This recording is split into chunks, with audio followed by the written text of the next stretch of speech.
Hey everyone, it is Robbie here with Muddy Beards 4x4, and today I'm doing a Hydrosis project the easy way on the trail plug behind me, my 1999 Jeep Cherokee XJ. Now before I get started, I just wanted to cover really quickly what is Hydrosis and what do I need to do this project. Well, Hydrosis is actually pretty simple. All it really is you are utilizing a hydraulic ram to assist your factory power steering system.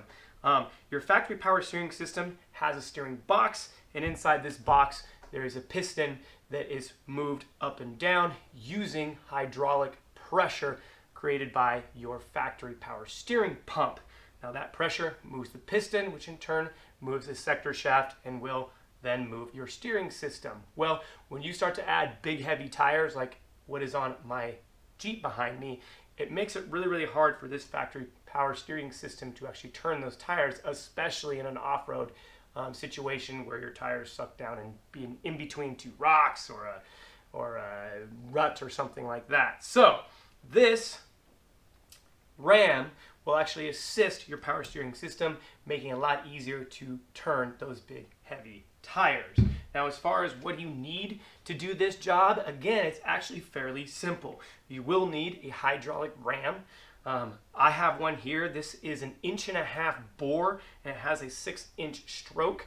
I will go over this a little bit more. I'll even put a link in the description of where I got it. This is a pretty cheap alternative to some of those really expensive name brand ones on the market, but you will need a hydraulic ram. You will also need some hydraulic lines, okay? And of course, you need to remove your factory steering box because we have some work to do on this. But since this project is Hydrosis the easy way, I'm going to tell you specifically how I'm going to address this using a pretty cool part that I found online. Alright, one of the most dreaded parts about doing a Hydro Assist project like this is that you have to drill and tap the box to actually supply your lines that go into your hydraulic ram. You need the fluid from the box, from your actual power steering system to actually go into your ram to help actually assist your steering system. And one of the most dreaded parts is actually drill and tapping this box or the housing of your steering box. You have to take the whole thing apart, you have to drill and tap it, make sure all the metal's out, and of course reassemble everything. But because this is Hydrosis the easy way, I actually found a really cool trick. This is an all aluminum, and it's already drilled and tapped for a 3/8 MPT fitting. This is from a company called DIY 4x, and what it does is it's designed to actually replace the aluminum front cap on your factory steering box. And so all I got to do is put the cap in here and replace it, and it's already tapped and ready to go for Hydro Assist. Now, as far as the other line, for the left-hand turn line, I do have to remove this top cap, and I will have to actually drill and tap this. So I can't get away fully without doing a little bit of drilling and tapping. But the nice thing about this is that I don't have to take apart the entire box. And also, another really cool part about doing Hydro Assist this way is if I ever destroy this box, seal goes bad, the thing blows up, whatever, buy a new box, all I got to do is swap these two caps into the new box, and I'm off and running, and my Hydro Assist system is working again just like it was before.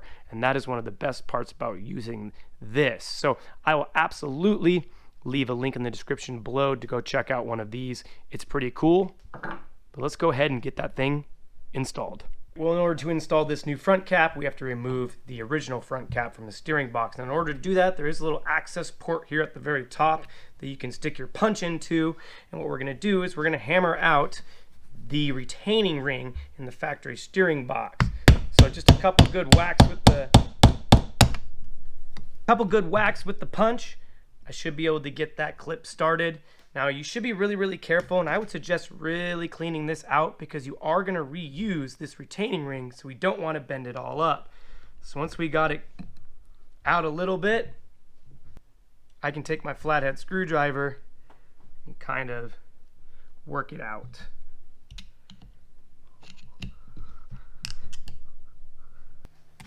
Again, you do want to be careful here as you're trying to get this out, that you don't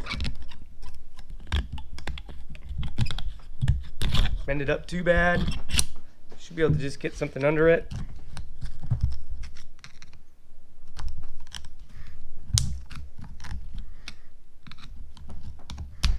slowly but surely release it on the steering box. There we go. Alrighty, with the retaining ring out, we now need to get this front cap out. Now to do this, this is the trick I like. I put a pair of vice grips here on the input shaft. Now be careful, you don't need to death grip this. You don't want to mess up those splines. You should be able to just rotate this. Let's see here, I gotta make sure I'm going the right way. I should be able to push the piston out. You see it's starting to come out. Now I don't want to push this all the way out because I don't want the piston to go too far forward, but see I should be able to remove this. And that way I put my piston back down in. And that way none of those ball bearings fall out. None of that stuff happens, so I don't have to redo everything inside here. And what that does is now expose this area so that I can put in my new cap. So I would recommend, there's a seal right here. I don't know if you can see that, not enough light. This kit that I got this with does come with a new seal. So I think I'm gonna pick that out of there, put a new seal in. I'm gonna try to clean up this surface a bit. There's a lot of rust on here before I go ahead and put this back in. But then all I'm gonna do is reuse that retaining clip and I should be able to secure this thing into place. Well, alrighty, I got this front cap put in. That retaining ring's kind of hard to put in. It's not the easiest thing ever, especially with that new seal. I think it was a little bit hard to press this down and then get that in there, but a little bit of patience, you can get it in there. So the retaining ring is set, my front cap is in, and now I just need to remove this top cap here. So this is where my second hole is going to go. I do need to tap this top cap, but again, the nice thing about that is, just like this front cap, if I ever do blow up this steering box, all I gotta do is swap this and I'm good to go. So I'm gonna remove this, and then again, I'm just gonna move the piston here. And all I gotta do is get that piston centered, and I should be able to pull this straight out, and then I'll be able to drill and tap this top aluminum cap for my second fitting. So let's get this removed.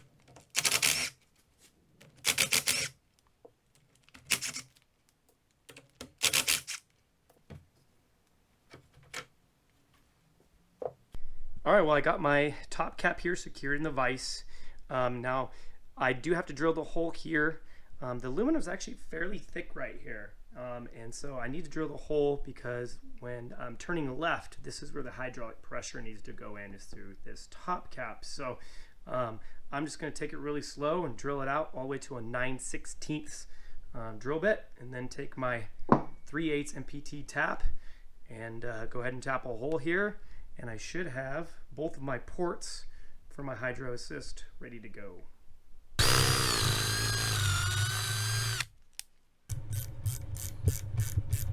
All right, well, check it out. I got my steering box all ready to go. So I got the top cap put back on here. I went with these 90-degree fittings that I got from a local, they make hoses at this local supply. It's called Williams Oil Filter.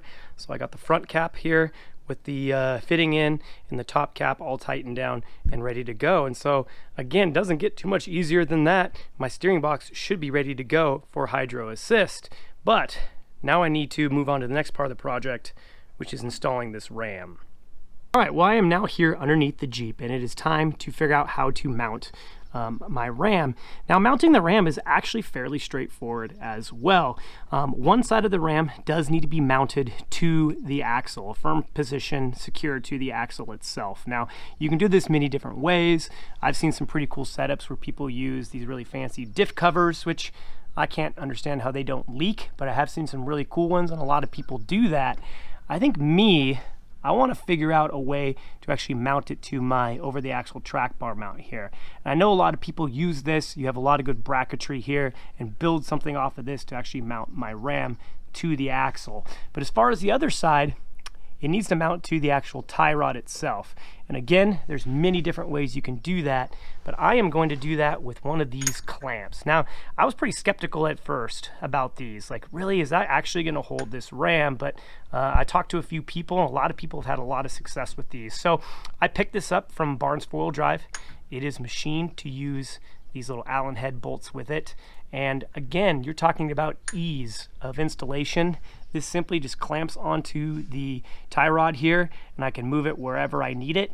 Best part about that is, if you're like me and you make some mistakes while fabricating, you know, if I go ahead and weld tabs onto this and I measure wrong, I'm kind of screwed. I got to cut them off and start all over again. I mean, you know, don't do that. Measure twice and cut once. But the nice thing about this is that I can move this wherever I want. And as far as attaching the ram to this, you know, honestly, I don't think it needs to be fancy. This has got a big bolt, and I'm thinking about just welding the bolt straight to this. This is 1/4 inch thick, so it's plenty strong and beefy for this. And then that way I can attach the other end of my ram just straight to this bolt that I'm weld straight to this with a little bit of gusseting. So as far as this mount, here's what I'm thinking I'm going to do. You want to make sure that the ram is as parallel as possible with your tie rod. And so this mount is like kind of perfect. With my ram sticking right here, what I think I can do is actually just simply drill a hole right here into this mount. Now this is 1/4 inch thick.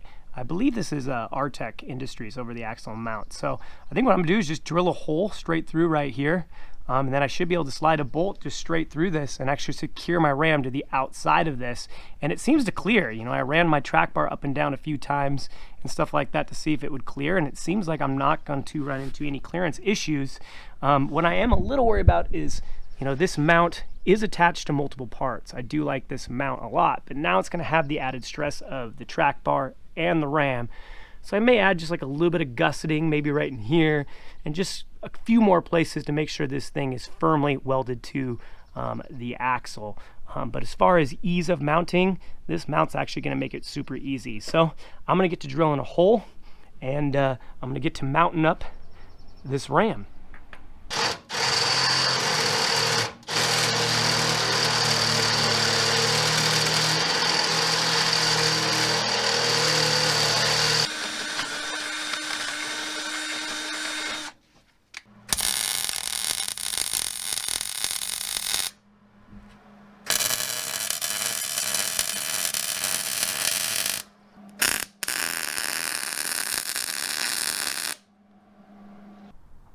All right, everyone, I got a little bit of an update. I've actually gone ahead and skipped a few steps here in the process without filming, and that's because if you check all this out here, all those boxes, I am getting ready to move, and I've been super busy. In fact, I haven't even touched this thing in a couple of weeks.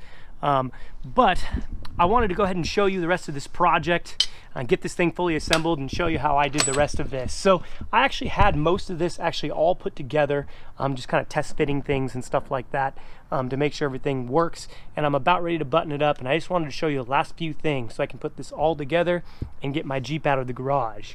So I went ahead, if you can see it, and got my steering box mounted back into place.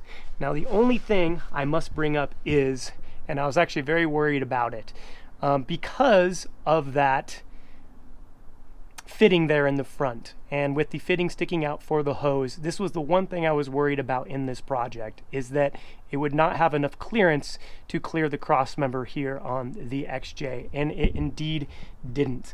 So I did have to cut out a clearance spot there, and you know, that front cap, that already tapped front cap, definitely makes it easier to set up the steering box, but it does make it a little bit more of a challenge to fit it into the Cherokee. If you're working on a different application, I think you'll be just fine. For the Cherokee, just know you may have to notch out that front cross member a little bit. So the only thing I'm worried about is maybe that cross member could quite possibly be weakened a little bit now, but you know, I'm not too worried about it because I have frame stiffeners and a big steel bumper and all that stuff, and if you are really worried about it, you can always figure out a way to reinforce it. But with the steering box in place, I got my lines routed. This one just simply kind of routes down this way, and I'll run it up over the pitman arm here and to the ram when it's mounted. And the one on the top, if you can see that, it just perfectly fits right underneath the radiator shroud there, the extra fan. I went up and over the radiator hose there, and it's going to run down here to the ram as well. So I got the mounts all figured out. I got this one drilled out, ready to go. And as far as the mount for the tie rod, I just went ahead and welded this nut to my tie rod clamp from Barnes 4-wheel drive. So I am ready to actually get this ram all mounted up and show you the final project.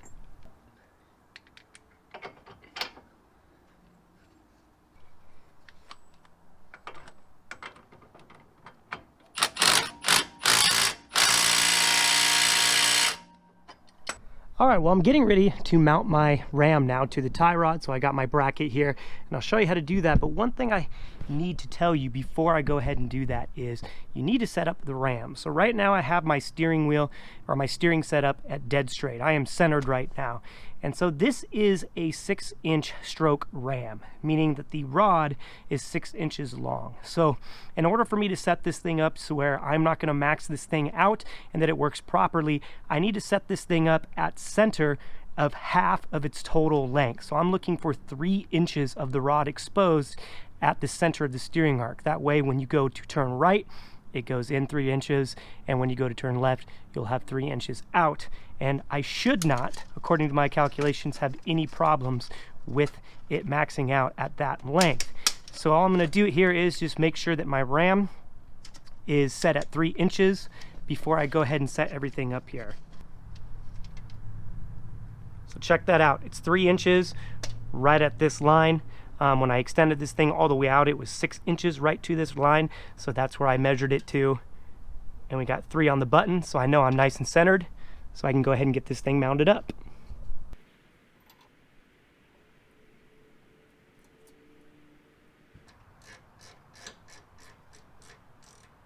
All right, everyone, I got everything all buttoned up and installed here, and the trail plug now has Hydro Assist, and it looks awesome.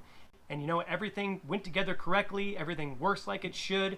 I went and cycled through the suspension and cycled through the entire steering arc, and I got no clearance issues, and everything is working just like it should. I did have to go ahead and bleed the system, so you just got to open up that power steering reservoir cap, fill it with fluid, just keep cycling through that suspension over and over, adding fluid as you go, and eventually get all those air pockets out, and your steering will work like it's supposed to. And so I'm ready to go try this thing out, and I can't wait. You know, I am a little bit sorry about this video here. It's kind of blocked together and pieced together, and it actually took me a couple weeks to film it because I've been so busy with the move and everything, and I almost didn't even publish it or finish the video for that reason. But I'm really excited about this upgrade because I think Hydrosis is such an important upgrade for off-roading, and it's something that you're going to need. It's something that's going to make your vehicle a lot more capable, and something I wanted to do for a long time. And so I wanted to find a cheap and easy way to do it, and I think that I achieved it. I have less than $250 invested into this whole thing, and that includes the ram, that tapped steering box cap, all the lines and fittings, all that stuff put together. I'm in at less than $250, and I think it's going to work out just fine. I'll give you some updates to let you know, but I'm really excited to see how this goes. And as far as the easiness of this, well, you know, one of the things I was dreading was drilling tapping that box, and with that tapped steering cap and all that stuff, it just totally made this an easier project, and I just appreciated it. So you should absolutely go check out the link for DIY 4x in the description of the video and go check it out. They actually have 2 sizes, one that will fit like the full-size Chevy Saginaw box, and then the option for the smaller Saginaw box is the one you want for a Jeep. But just worked out really well, and I liked it. So let me know what you think down in the comments, and I can't wait to go try this thing out. So if you like the video, give it a thumbs up. Check out some of our social media. We're Muddy Beards 4x4, and even go ahead and give our website a visit. We got shirts and t-shirts and all kinds of stuff like that, and sweatshirts and other swag, and even some affiliate coupons and links, and a link to our Amazon page. So until next time, we'll see you on the trail.